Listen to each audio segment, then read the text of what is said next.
బులెటిన్లో మరో బ్రేకింగ్ చూస్తున్నాం. పెట్రోల్ సంక్షోభంపైన కేంద్ర సహాయ మంత్రి బండి సంజయ్ స్పందించారు. దేశంలో పెట్రోల్ డీజిల్ కొరత లేదని, ఆయిల్ సంస్థల దగ్గర సరిపడా నిల్వలు ఉన్నాయని బండి సంజయ్ తెలిపారు. ఆయిల్ సరఫరాలో ఎలాంటి ఇబ్బందులు లేవని, ప్రజలెవరూ వదంతులను నమ్మొద్దని విజ్ఞప్తి చేశారు. అవసరానికి మించి పెట్రోల్ కొంటే కృత్రిమ కొరత ఏర్పడే ప్రమాదం ఉందని బండి సంజయ్ అన్నారు.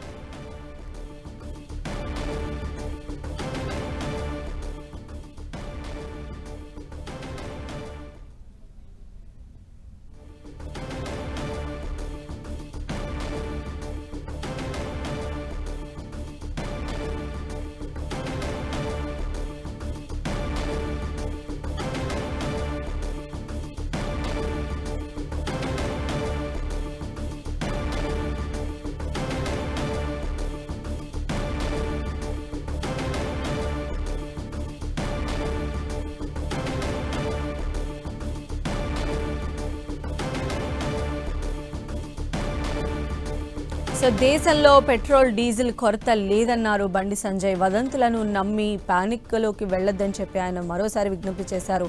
మనం చూస్తున్నాం పెట్రోల్ కొరత ఏర్పడబోతుందంటూ అటు పెట్రోల్ బంక్స్ దగ్గర జనం ఏ రకంగా గుమిగూడుతూ ఉన్నారు అంటే అవసరానికి మించిన పెట్రోల్ కూడా కొనుగోలు చేసేటువంటి పరిస్థితి ఉన్నటువంటి సిచ్యువేషన్లో బండి సంజయ్ దేశంలో పెట్రోల్ డీజిల్ కొరత ఏమాత్రం లేదని, ఆయిల్ సరఫరాలో కూడా ఎలాంటి ఇబ్బందులు లేవని ఆయన స్పష్టం చేశారు.